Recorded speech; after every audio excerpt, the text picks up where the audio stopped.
Gonna go rip some packs.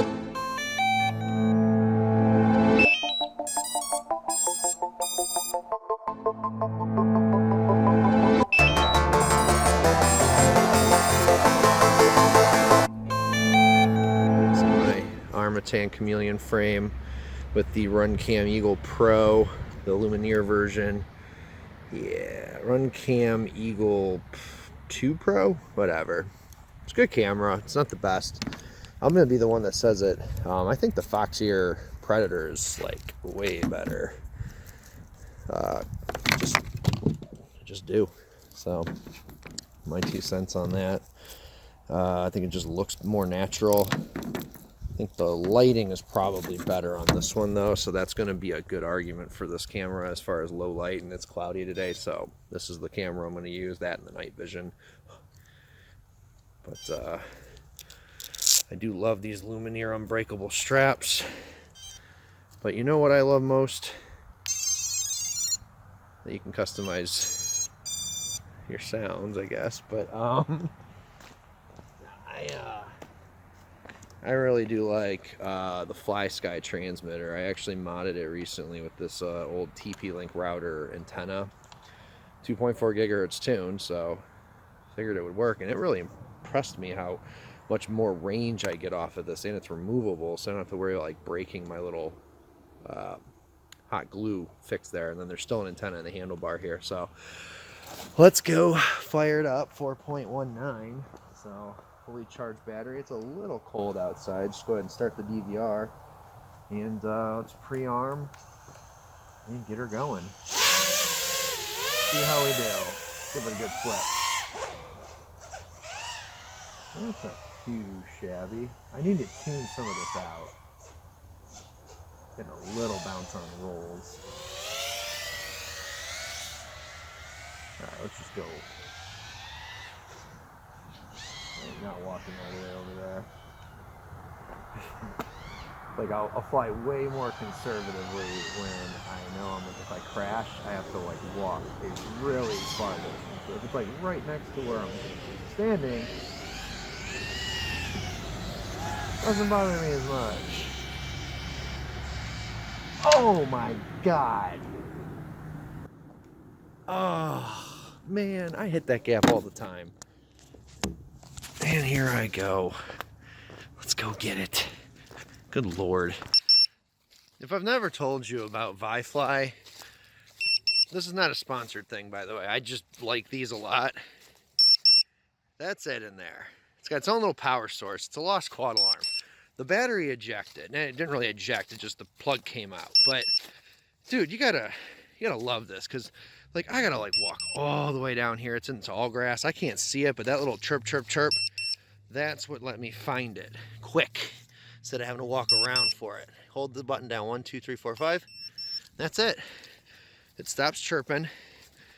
It's just a really easy, inexpensive, well, this particular brand is inexpensive. There's a few that are like $25, which I think is a little ridiculous, but this one was about 10 bucks on Amazon for a 3-pack at 30 bucks. Now, I don't normally recommend Amazon, but if you go to getfpv.com, I think they're like 15. So if you just need one and you have the $5, then I'd say go to getfpv.com and get it, because they got really good customer service and great shipping. Not a sponsor, just letting you know things I have and really likes. When in doubt, just switch quads. We're gonna go over to my TVS Source 1 frame. I call this one El Diablo. And the reason I do that is because at one point it had red and black theme throughout with black motors, red props, blah blah blah. So it is cold and the batteries are definitely not liking that too much, so we are going to fly conservatively. All right, got new props. Oh yeah, smooth as butter. Yeah, this is tuned up really well. My Chameleon frame has an F7 Kakute in it, which I really like. I mean, it just feels good flying it. Installing it was relatively easy with the 4-in-1 USC. This one I'm running individual BL Heli S, the Xylo ESCs, which are like $9 a pop, which honestly, I can't tell you there's a huge difference between this and BL Heli 32, at least in my limited experience. But I can say this, the Kakute flight controllers are just badass. Easy to tune, like it didn't seem like out of the box or anything I needed to do a whole lot. I just needed to just adjust some things. But this one is the F4, and I'll be, again, the guy who might be wrong, but flying it with BL Heli S and BL and F4 flight controller, I again have no. It's not like the 32 and the F7 is better, noticeably.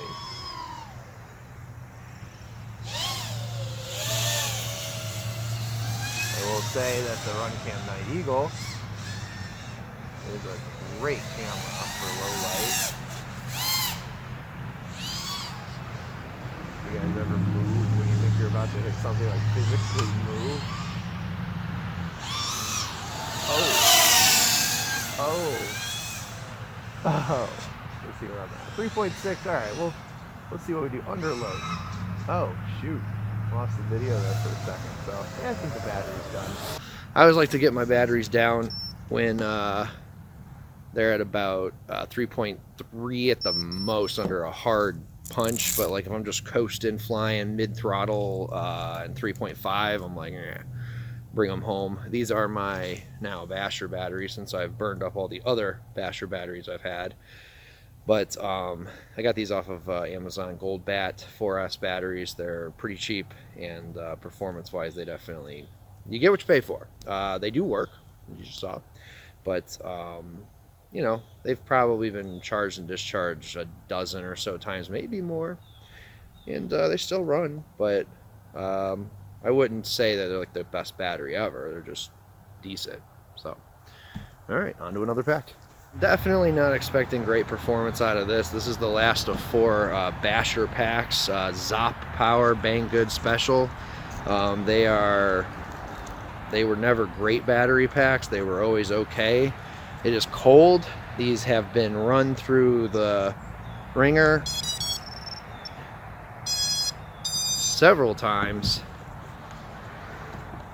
and they're this one's starting to puff. The other 3 have puffed, been crashed, the whole 9, and well, you'll see what I mean here in a minute when I actually go to fly this pack, how fast this thing sags. So here we go. 3.8, 7. See that? Ooh, this one's going on the discharger today. There's no two ways about it. I cannot trust this pack. I'm already sagging. Temperature would have nothing to do with this. See that? I'm already dipping to 3. That's not safe. Alright, kids. You're going to watch me discharge this pack down way below what you normally ever do.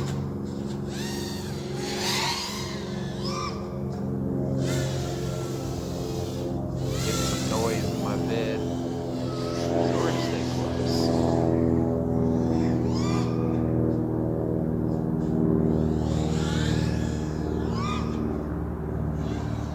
Let's just,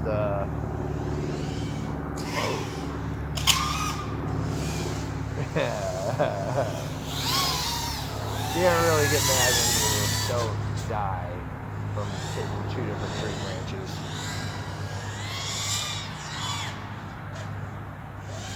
So watch this, watch this. Alright, here we go. We're lining up. Alright, we're gonna line up 3.7, full throttle 3.2. And that's a nasty sag. This is the last of the 4 ZOP Power battery packs I have.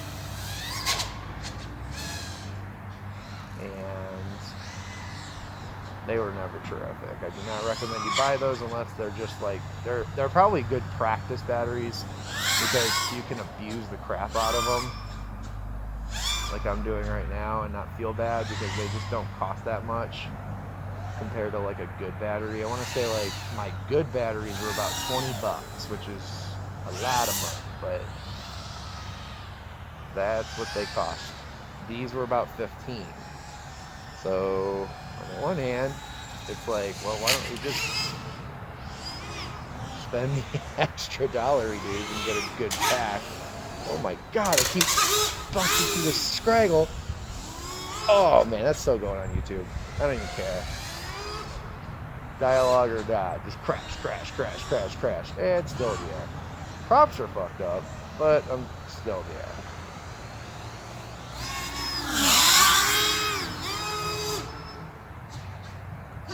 A little battery alarm's like, hey man, what are you doing?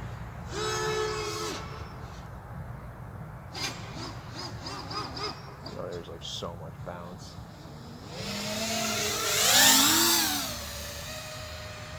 Alright.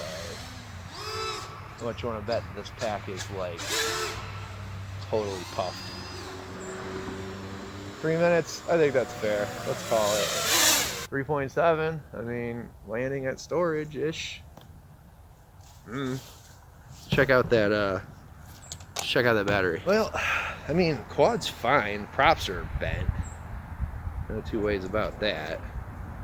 But the battery, it's just as squishy as it was before I launched. It's not too puffy. Yeah. It's really not that bad. I mean, I didn't know any better, if I didn't just see all that bad sag, I would have been like, this battery's on its way out, but it's not gone. But I'm done with it.